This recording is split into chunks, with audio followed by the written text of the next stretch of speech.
Hello, അപ്പോൾ ഒരു കുട്ടി മിനി വ്ലോഗ് കണ്ടാലോ? അങ്ങനെ കുറച്ചധികം ദിവസത്തിന് ശേഷം കോവിലിൽ പോവാണ്. അങ്ങനെ അവിടെ എത്തി.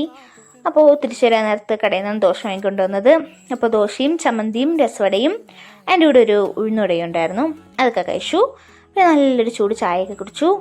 പിന്നെ അപ്പുറത്തെ വീട്ടിലെ വാവയുടെ കൂടെ കളിക്കാൻ വേണ്ടിയിട്ടാണ് പോയത്. അപ്പോൾ ഈ വാവയുടെ ബർത്ത്ഡേ വീഡിയോ നമ്മൾ ഇട്ടിട്ടുണ്ടായിരുന്നു കേട്ടോ. അങ്ങനെ കുറച്ച് നേരം അവിടെ നിന്നു. അതിനുശേഷം ഉച്ചയ്ക്കായപ്പോൾ നമ്മൾ നല്ല മോരുമുളകൊക്കെ വറുത്ത് പഴഞ്ഞു കുടിക്കാമെന്ന് വിചാരിച്ചു.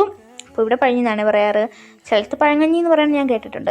അങ്ങനെ അതിൻ്റെ കൂടെ അച്ചാറും തോരനും മോരുമുളകും കലുവടും ഉണ്ടായിരുന്നു. അപ്പോൾ അച്ചാറിൻ്റെ ചാറ് മാത്രമേ ഉള്ളൂ, കഷ്ണമൊക്കെ നേരത്തെ തീർന്നതാണ്. അത് കഴിഞ്ഞ് വൈകുന്നേരമായപ്പോൾ ആയിച്ചു വന്നു. പിന്നെ കുറച്ച് നേരം അവൻ്റെ കൂടെ കളിച്ചുകൊണ്ടിരുന്നു. അവൻ്റെ മാജിക്കും അങ്ങനത്തെ കുറച്ച് കാര്യങ്ങളൊക്കെ ഉണ്ടായിരുന്നു.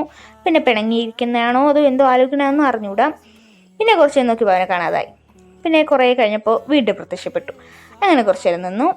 പിന്നെ വൈകുന്നേരം ആയപ്പോൾ ഒരു ശരങ്ങളത്താണ് പോയത്. കുറച്ച് ഫോട്ടോസ്റ്റാറ്റും കാര്യങ്ങളൊക്കെ എടുക്കാനുണ്ടായിരുന്നു. അങ്ങനെ അതൊക്കെ എടുത്ത് തിരിച്ചു വന്നു.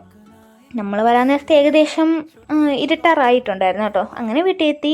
വൈകുന്നേരം ആയപ്പോൾ പുട്ടും കടലക്കറി ഉണ്ടായിരുന്നു, അതൊക്കെ കഴിച്ചു. നമ്മളെപ്പോഴും രാത്രി 7 മണി കഴിയാതെ ചായ കുടിക്കില്ല. അപ്പോൾ നല്ല പതപ്പിച്ചൊരു ചായയൊക്കെ കുടിച്ചു. പിന്നെ അപ്പുറത്തെ വീട്ടിലെ ചേച്ചി തന്ന റംബൂട്ടാൻ ഉണ്ടായിരുന്നു, അതും കഴിച്ചു. അപ്പോൾ അത്രയേ ഉള്ളൂ. Okay, by.